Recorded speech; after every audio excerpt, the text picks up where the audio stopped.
Well, good morning.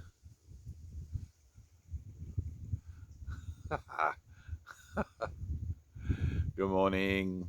Welcome to this little video. Um, this little video is a bit of an admission, a bit of a declaration,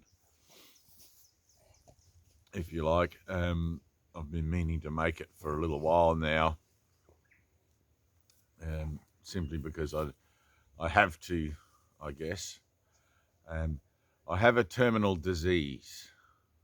There's no other way to say it, no other way to come out and be at it.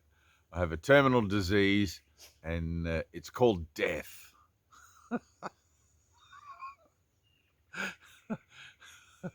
I came here to this planet to experience it. I'm on the journey of my soul, uh, having it right now, and it's been with me ever since I was born, accompanied me every day of my life here, and at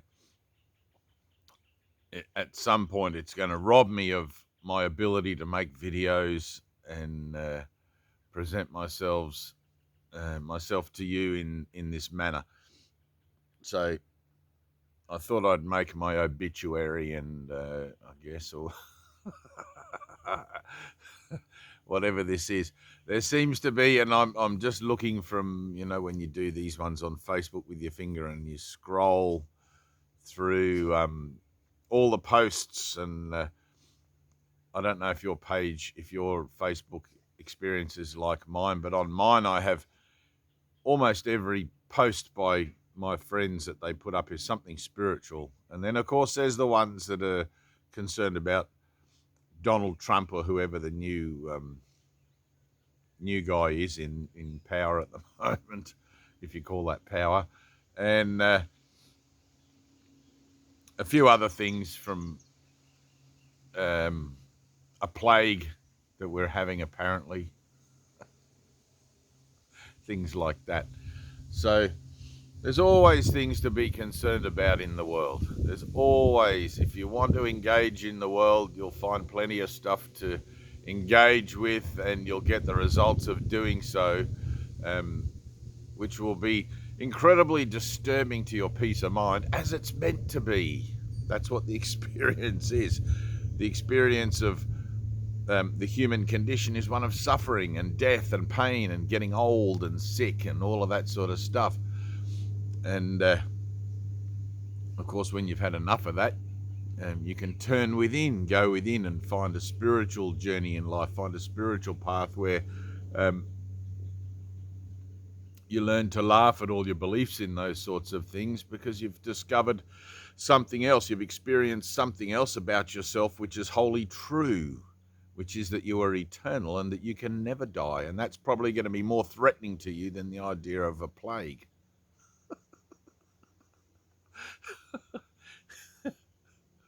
You can never die. So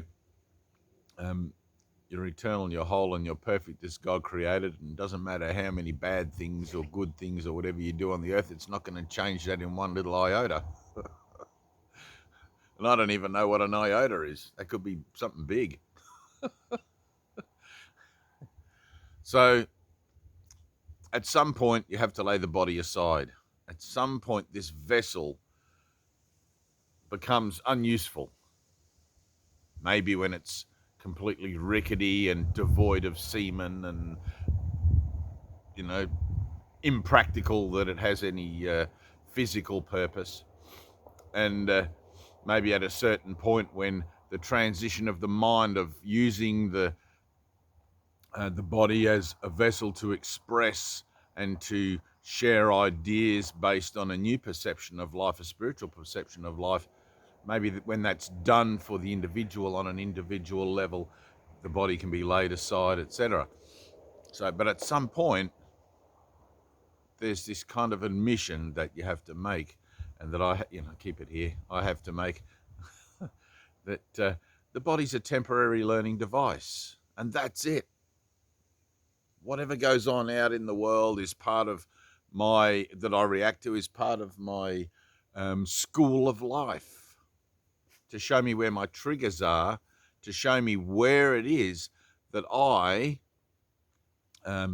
still desire engagement in the world, which is fundamentally still desiring the belief in separation from the whole, separation from source. But if I'm one with everything, if God is everything, all encompassing forever, it's impossible that I be separate from it other than in a dream or in an illusion, in a dementia of my own thinking. And it is pretty demented, I'll tell you. You've only got to turn on the television, and whatever you react to, that's your own thinking. And I remember many things in my life where I would react, and why is this the way that it is? It shouldn't be like this if God is love, and how come children this, and how come people are poor, and how come all of these things? And I don't react to those things anymore. I just miraculously somehow, through the healing of my mind, have released my triggers that not only perpetuate the cause and effect relationship that I have with those situations, but which aid me in maintaining my sense of self and my own inner peace. So these things in themselves are then witnesses to the truth of salvation, to the nature of salvation in me. And salvation, of course, being the redemption of man from the temporal association of death. Which is good, because once you realize that you're not a body, and once you realize that you can never die, you kind of don't want to be participating here anymore, even though today's a nice sunny day and the view's not bad from where I'm sitting, and I could probably make up a dozen reasons why the world is a nice place. But then everything in the world is dualistic. Everything here has an opposite. If it's a nice place, it's a bad place. If I'm healthy, I get sick. If I'm rich, I'm going to experience being poor. All of these opposites, which is what the world, the thinking of the world is based upon, opposites, which we call duality, which is the language or the reference material for the experience of being separation from God. When you begin to understand that sickness and health are the same thing, they're the same coin, just different sides, you realize, I don't want that coin. I don't want it anymore. I just want to be myself. Not sick, not healthy, just myself in the here and the now of my experience. And of course, that'll take a little moment to catch up. So because time and space, everything here is slow and a dense vibration of things, and the mind is like this.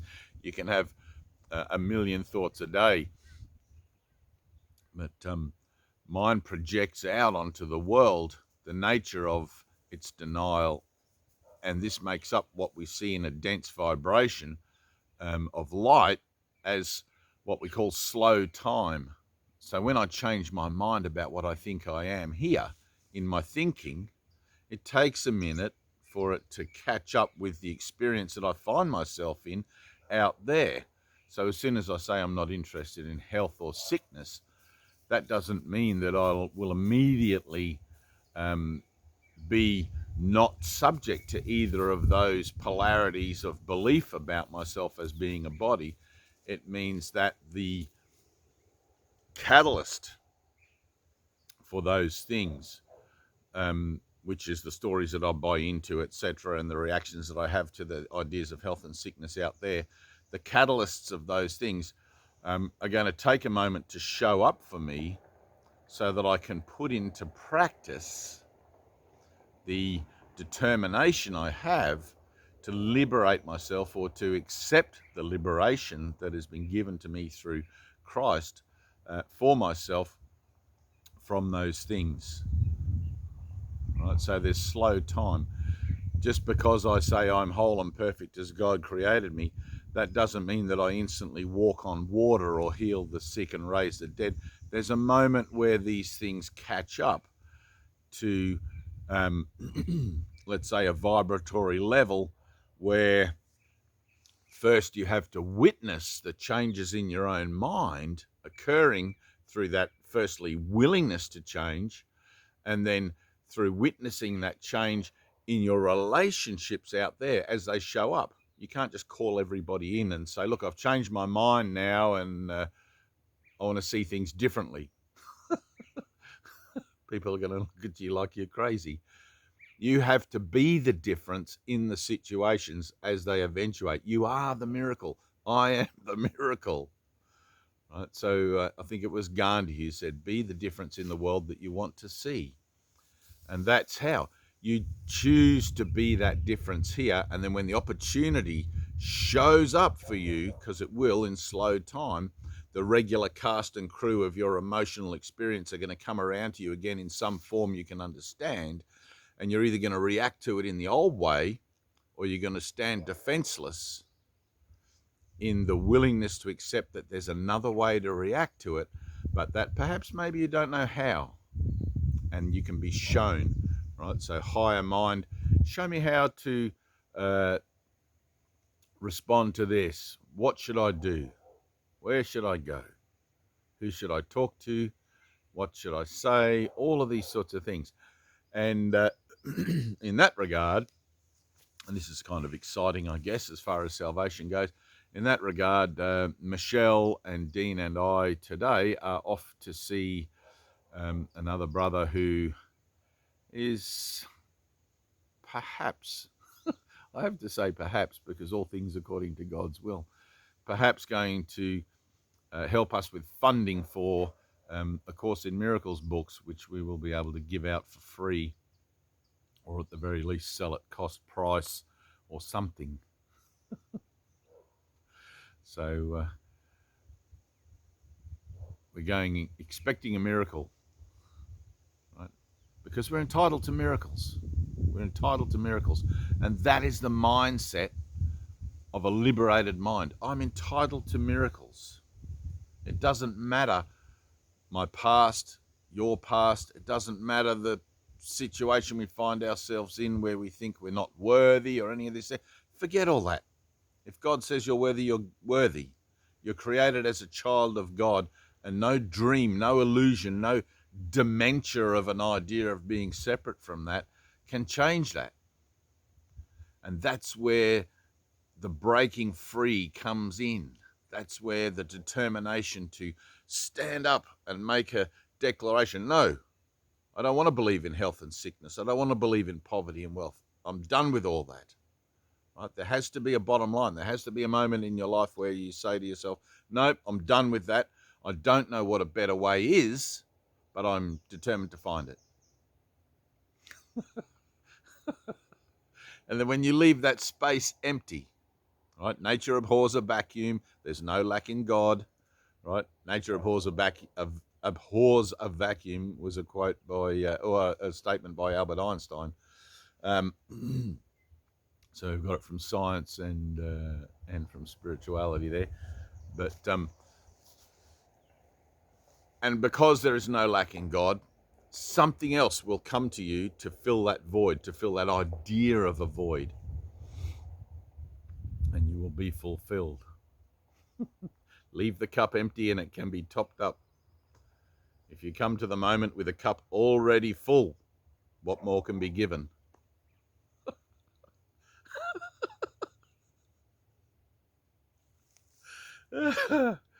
Don't worry about anything. There's nothing to worry about. Tell yourself that 100 times. When you turn this video off, sit down and tell yourself, there's nothing to worry about.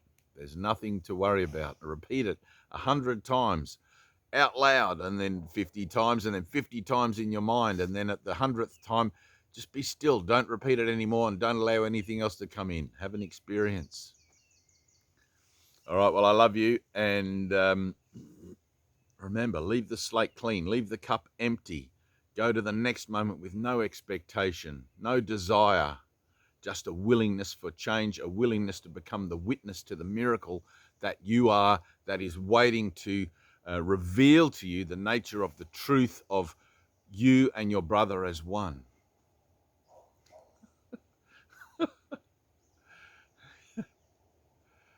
Otherwise, what else are you doing? Just going down to the mortuary to pick out a pine box. Oh, look at this one. It's got nice handles. Chrome. Come on, we've done that before. It didn't work. Here we are again. All right, I love you. Peace, and see you in the next one.